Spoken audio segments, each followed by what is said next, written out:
ആരോട് പറയാനാണ്, ആര് കേൾക്കാനാണ്? ഞെട്ടിക്കുന്ന വാർത്ത എന്തൊക്കെയാ കേൾക്കുന്നത്? ഇന്ന് രാവിലെ തന്നെ വന്ന വാർത്തകൾ നിങ്ങൾ കണ്ടതല്ലേ? കുറച്ച് നാൾ മുമ്പാന്നല്ലോ പാലക്കാടിൽ ഏതോ ഒരു പെണ്ണുങ്ങൾ ഇതേപോലെ കൊണ്ടുവന്നിട്ട് എന്ന് പറഞ്ഞു കഴിഞ്ഞാൽ അത് തീർന്നു. അപ്പോഴേക്കെന്ന് പറഞ്ഞ് എല്ലാവരും എന്ന് പറഞ്ഞാൽ പറയാൻ തുടങ്ങി അവർക്ക് ഭാര്യയും അവർക്ക് ഭർത്താവും മക്കളുമുണ്ട്, അതുകൊണ്ട് അവരുടെ പേര് പുറത്തു വിടരുത്, അവരുടെ ഫോട്ടോ പുറത്തു വിടരുത്, അതുപോലെ തന്നെ പ്രതിയുടെ ഫോട്ടോ പുറത്തു വിടരുത്. കാരണം എന്താ അറിയാ, അതായത് അവർക്ക് മറ്റുള്ള കുടുംബങ്ങൾക്കും ജീവിക്കേണ്ടതല്ലേന്ന്. ഇപ്പം ഇന്നലെ ഇതേപോലെ ഒരു സംഭവം നടന്നിരിക്കുന്നത് എന്താ വെച്ചാൽ വൈറ്റിലയിൽ രണ്ടുപേര് വരുന്നത്. കാരണം വെച്ചാൽ ആൺ സുഹൃത്താന്ന് പറയുന്നത്, ആൺ സുഹൃത്ത് നല്ല സുഹൃത്താണ്. കാരണം എന്ന് വെച്ചാൽ രാത്രി 2 മണിക്കെല്ലാം കൂടി ഇറങ്ങി വരണം എന്നുണ്ടെങ്കിൽ നല്ല സുഹൃത്താണ്. പിന്നെ അത്യാവശ്യം കാശുകാരനാണ് ഈ ഷാജി എന്നാണ് എനിക്ക് തോന്നുന്നത്. കാരണം എന്താ വെച്ചാൽ നല്ല കൊള്ളാവുന്ന എന്താ പറയുക കാറും കാര്യങ്ങളൊക്കെ ഉള്ളവൻ തന്നെയാണ്. അതുകൊണ്ട് തന്നെ എന്ന് പറഞ്ഞു കഴിഞ്ഞാൽ ഒരു രാത്രി ചെലവിടാൻ വേണ്ടിയിട്ട് വന്നതാണ്.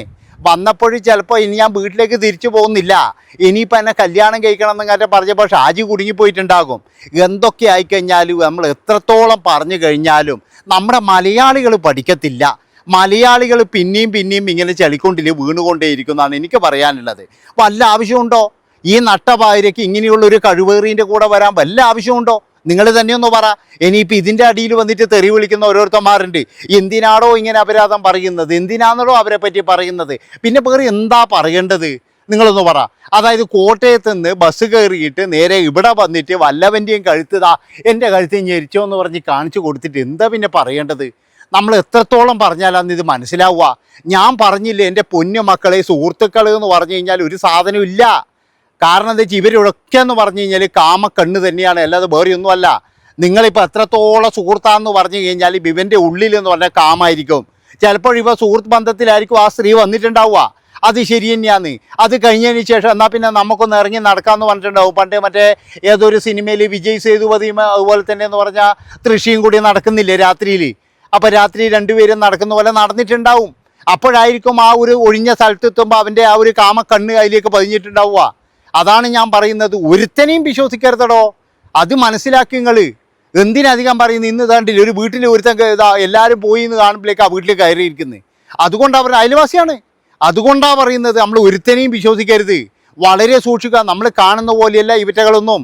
ഇപ്പോഴും പ്രത്യേകിച്ച് എനിക്ക് മനസ്സിലാകുന്നില്ല, നമ്മളെ ഭക്ഷണത്തിൻ്റെ പ്രശ്നമാണോ, അല്ലെങ്കിൽ നമ്മളെ നാടിൻ്റെ പ്രശ്നമാണോ, ഇനി കാലാവസ്ഥേൻ്റെ പ്രശ്നമാണോ, അല്ലെങ്കിൽ ഇനി ഇതിൻ്റെ അകത്തെങ്ങാറ്റം വല്ല മയക്കുമരുന്ന് കൂട്ടിയിട്ടാണോ ഇത് കൊടുക്കുന്നത്, അതുപോലെ മദ്യമാണോ, എന്താണെന്നറിയില്ല. ഇപ്പോഴും എന്ന് പറഞ്ഞാൽ ഇങ്ങനെയുള്ള കുറേ ടീമുകൾ ഇറങ്ങിയിട്ടുണ്ടായിരുന്നു. ഇവറ്റകൾക്ക് ഒന്നാമത് എന്ന് പറഞ്ഞാൽ പിടിച്ചു നിൽക്കാൻ പറ്റുന്നില്ല.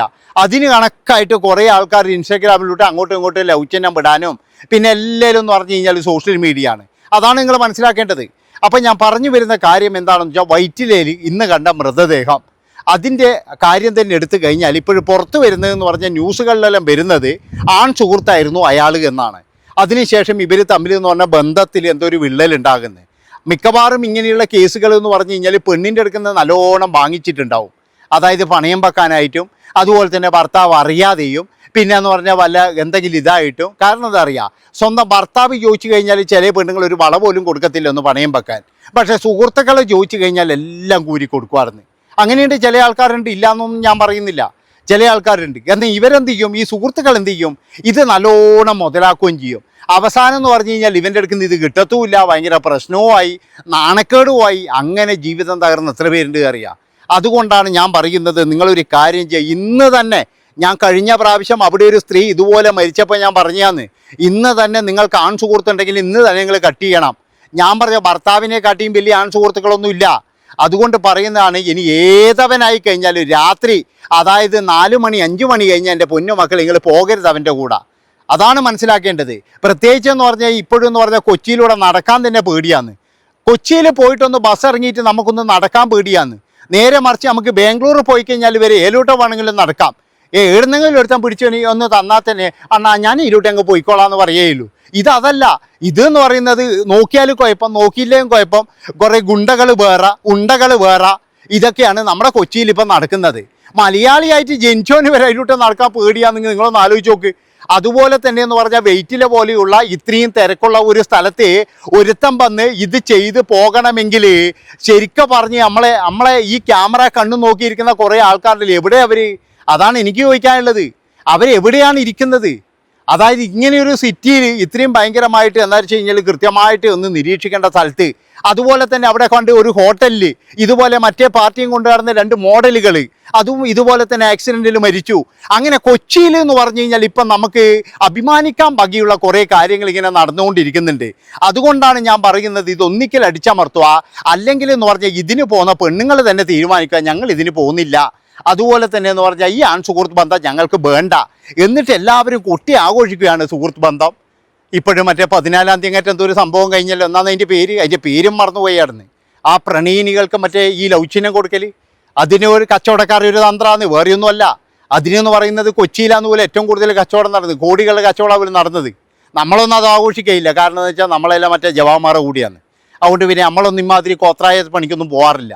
ഇവിടെ കുറേ ആൾക്കാർ പ്രഹസനമാണ് ഇങ്ങനെയുള്ളൊരു ഡേറ്റും കൊണ്ട് വെച്ചിട്ടായിരുന്നു, ഇംഗ്ലീഷുകാരെ പോലെയാവുമല്ലോ. എന്നിട്ട് ഇവിടെ നടക്കുന്നത് എന്താ അറിയാം, മറ്റേ അവീതം തന്നെ, പച്ച അവീതം നടക്കുന്നത്.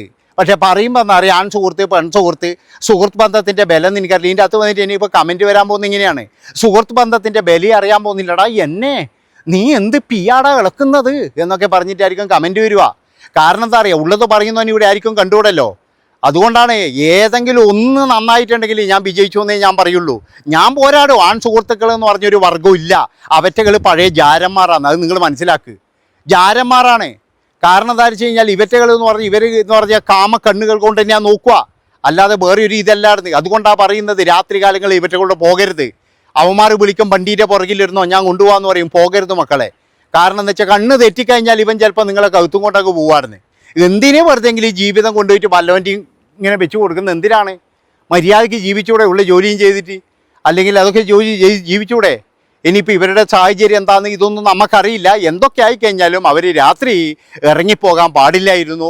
ഇതുപോലെയുള്ള ഒരുത്തൻ്റെ കൂടെ കൃത്യമായിട്ട് പറഞ്ഞാൽ ഇവനൊക്കെ നല്ല സ്വഭാവം കാണിക്കും. ആദ്യം തേനേ പാലയെന്ന് പറഞ്ഞിട്ടാണ് ഇതാവുക. വിശ്വാസം പിടിച്ചെടുത്തതിന് ശേഷമാണ് ഇവൻ്റെ തനി സ്വഭാവം പുറത്തു വരിക. അതാണ് മനസ്സിലാക്കേണ്ടത്. ചിലപ്പോൾ ഈ സ്ത്രീൻ്റെ എല്ലാം ഊരിക്കൊണ്ടുപോയിട്ടുണ്ടാവും, അതായത് എല്ലാ പൈസയും ചിലപ്പോൾ ഊറ്റിക്കൊണ്ടുപോയിട്ടുണ്ടാവും. അങ്ങനെയൊക്കെ ആയിരിക്കും ഇത് സംഭവിക്കുന്നത്, നമുക്കറിയില്ലല്ലോ. അല്ലെങ്കിൽ എന്നെ കല്യാണം കഴിക്കണം എന്ന് പറഞ്ഞപ്പോൾ പെട്ടുപോയിട്ടുണ്ടാവും, അങ്ങനെയും സംഭവിക്കാം.